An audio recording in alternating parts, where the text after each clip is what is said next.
जैसे रहीम ने कहा था, जो रहीम उत्तम प्रकृति का करी सकत कुसंग, और चंदन विष व्यापते रहे लिपते रहत भुजंग। इसका यह मतलब ये हुआ कि जो अच्छे इंसान होते हैं अगर कुसंगति में फंस गए तो उनके ऊपर कोई असर नहीं होता है। जैसे चंदन के को पूरा चंदन को विषधर लपेट के रखता, चंदन पर उसका असर नहीं होता। लेकिन दुर्भाग्य है हम लोग के इस देश का, नैतिकता का पाठ पढ़ाने वाले हम जैसे लोगों को बताने वाले, सत्ता ऐसी चीज होती है, सत्ता की ऐसी भूख होती, न जाने कितने राजे महाराजे कितने रूलर आए इस देश में और बोलते चले गए हम धरती पर कब्जा कर लेंगे, हम किसी को आने नहीं देंगे। रावण भी आए तो बोले कि हम सीढ़ी लगाएंगे स्वर्ग में, लेकिन धरती ज्यों के त्यों है और खामोश है। ये जो मन है, ये मन इतना मतवाला है कि चेतता नहीं। सुनिए उसमें हम सब लोग हैं, आप सुनिए भाई, उसमें हम सब लोग हैं। हाँ वो बता रहे हैं, वो भी बता रहे हैं। मुझे अफसोस है कि आप जा रहे हो, कहीं मेरे चाचा बैठे हैं गफूर चाचा, कहीं मेरा भाई बैठे हैं नीतीश कुमार, लेकिन धर्म अधर्म की बारी आई है। आज गद्दा चलाना पड़ रहा है तुम्हारे पीठ पर हम लोग, चिंता मत कर। तो ये जो मन है मत वाला, कहीं हम लोग के गुरु जौहर साहब बैठे हुए हैं, गुरु थे हम लोग। मुझे अफसोस है, मैं आता हूं, ये जो मन है माननीय प्रधानमंत्री जी मतवाला भोला, ठुमक ठुमक के थिरकता है, चाहे होली हो या कोई हो। जैसे आप थिरक रहे थे और हम कपड़ा फाड़ के पटना में होली गा रहे, ऐसे ही लोगों के लिए ये धरती ज्यों का पृथ्वी खामोश है, वही ज्यों का त्यों है।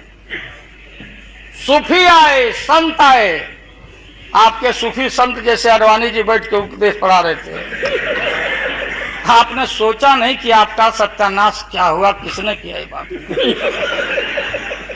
उन दिनों में सूफी आए संत आए और भटकते इंसान को, मतवाला इंसान को, जो बांध को बांध नहीं समझता,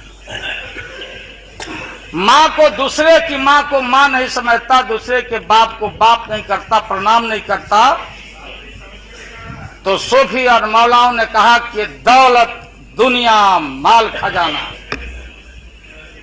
दुनिया में रह जाएगा, और मुट्ठी बांध के आया बंदा हाथ पसारे।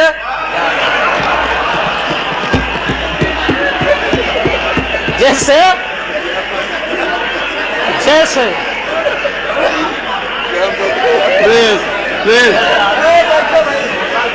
लेकिन ये जो मन है, ये जो मन है मानता नहीं।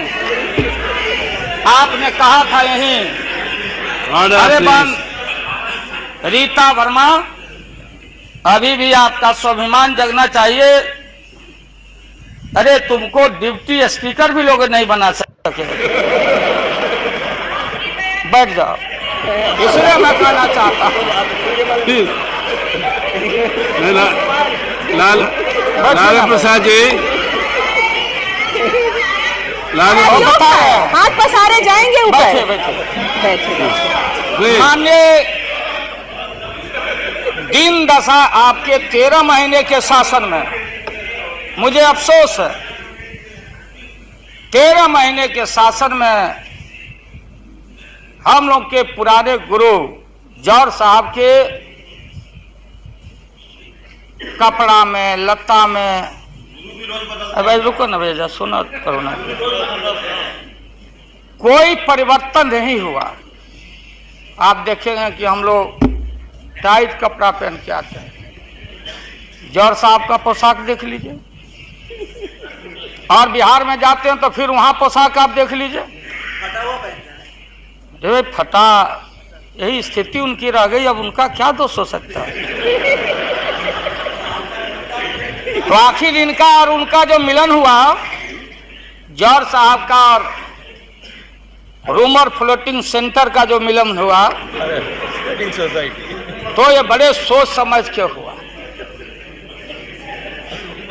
तो जौहर साहब के मामले में जो भ्रष्टाचार पर सोच है, जो बताते रहे हैं, हम लोग को जेल भेजवाते रहे हैं।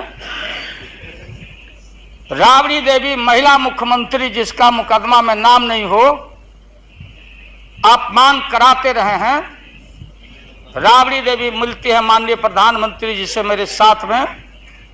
प्रधानमंत्री जी ने माना ये बहुत गलत काम हुआ, तो मैं फिर आऊंगा। आपने कहा था कि दुनिया का सबसे बड़ा स्काम है पशुपालन स्काम। आएगा दूध का दूध, पानी का पानी, जैसे सारे बैठे हुए लोग। अब बचा कौन है इस मुल्क में? कौन बेदाग बैठा है? और मैं इन चीजों को आज कोई छेड़छाड़, कोई बात नॉर्म्स के खिलाफ मैं जाना नहीं चाहता हूं। बातें दबाई नहीं जा सकती, चाहे जितनी बातों को हम जहां भी थापर साहब के टीवी में या जहां भी हम कोई बातों को कह डालें, बात दबती नहीं है, अभिलेख मिटता नहीं है। आप माननीय प्रधानमंत्री जी, आपने चिंता जताई और इतिहास को, आडवाणी जी गृह मंत्री जी ने गृह को खराब किया है। आपका जो गृह है उन्होंने खराब किया है, और आप मतवाले की तरह, आपका ज्यादा दोष नहीं है। मैं किसी को अपमान करने के लिए नहीं कहता हूं। मैं जन्म लिया था फुलवरिया गांव, गोपालगंज में, फुलवरिया गांव में। तो हम लोग को मालूम नहीं कि हमारे भविष्य में क्या लिखा है। तो ये गोसाई लोग एक ऐसा रखते थे पशु बैल, आंख पर मासा है, पीठ पर पैर है, बहुत छोटा नाटा है, जिसको नादिया बोलते उत्तर प्रदेश में। हम लोग अपने यहाँ बसहा बैल बोलते। भोला बाबा, शंकर बाबा का अवतार माने बसहा बैल। और वो जो गोसाई है, कपड़ा उपड़ा उड़ा के और हजारों चिट्टी कौड़ी उसमें साट के रखता, गेरुआ बस्तर पहन लेता, और हमारे साधु लोग जो ये बैठे हैं देखिए, इसी रूप में रहता। वो बेचारा गरीब है, वो लेके गांव गांव घूमता, मेरे गांव चलाया मेरे पास। मेरी माँ बैठा दी ओरी के नीचे खपड़ा घर के, देखो बाबा देखवा दो मेरे बेटे के भाग में क्या लिखा हुआ। दोनों हाथ को मुट्ठी बांध के आगे करते कि इसमें नौकरी मिलेगा कि नहीं, या इसमें नहीं मिलेगा। तो दोनों मुट्ठी जब आगे करता तो गोसाई बाबा बोलता, बोलो भोला, देखो देखो इसके हाथ में क्या लिखा है। तब बैल का स्वभाव है बसहा का कि जब मुट्ठी बढ़ाइएगा तो समझेगा कि कुछ खाने को दे रहा है। तो कभी बाएं में कभी दाएं में सूंघता। आज जब वो भोला बाबा समझ जाता, चेतनशील है कि हमको ठग रहा है गोसाई, तो बोलते रहता, पीठ ठोकते रहता। नहीं आता है सूंघने के लिए हाथ मुट्ठी, तब गोसाई पीछे से खोदता है, तो वो घंटी करके, महोदय में अपमान का नहीं, आप कभी कभी बढ़ते थे कोई काम करने के लिए, लेकिन फिर रिवर्स गियर में चले आते।